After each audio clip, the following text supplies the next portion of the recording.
When you send your child to school, that's no longer your child. That's why they always wait for your kid to go to school.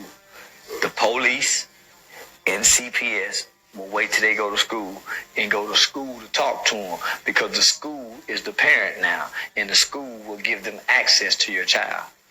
And you say, no, the school is your parent.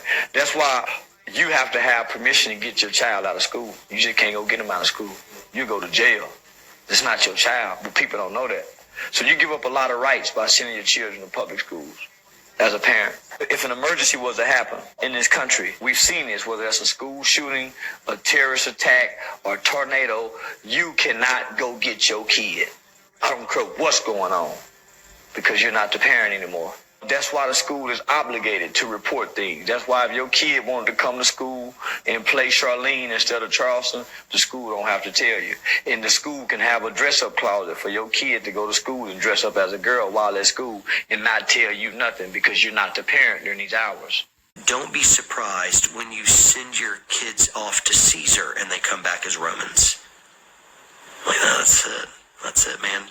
You're wondering why everyone's gone woke and has no idea what bathroom to use anymore. Just, if like, what happened to our kids? I'm like, well, you gave them to the government for their entire childhood. You saw them at dinner and you attended their sporting events, but the government raised your kids. And social media helped.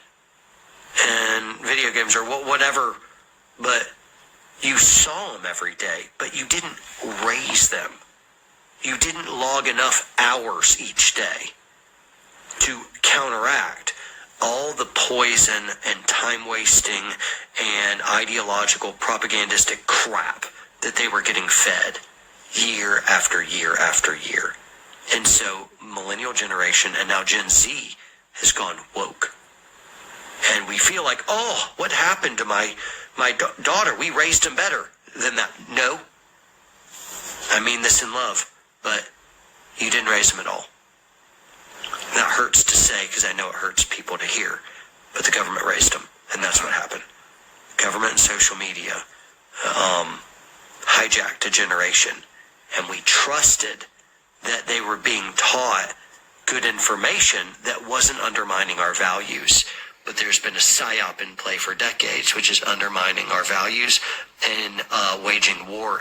I cannot imagine sending my kids to public school. I went to public school. It's being used as a weapon to intoxicate our children with their ideologies and their ideas and their truths. It's throwing our culture upside down. I highly, highly challenge and doubt that people that are sending their kids to public schools even really know their children. They're spending so much time away at work, separated from their kids. They come home, they do homework, they check out, they go on the computer, they're on their iPads, they go to bed and they do it again. I don't think that that's the way that we were supposed to do this. Yeah. When did the public school systems get implemented? And education can be an amazing tool. But the idea that we're kind of sending our kids off, expecting the world to raise them and then come back the right way. I have a friend, his name's Dean, and he gave me kind of an analogy, because I was asking him about how he raised his daughters, and he did it as a single dad. He said, well, picture your kids like this. He said, if you put $1 billion in a clear plastic bag, where are you going to put that? You can't put it anywhere. Right next to you. That's where it goes, and that's where your kids should be.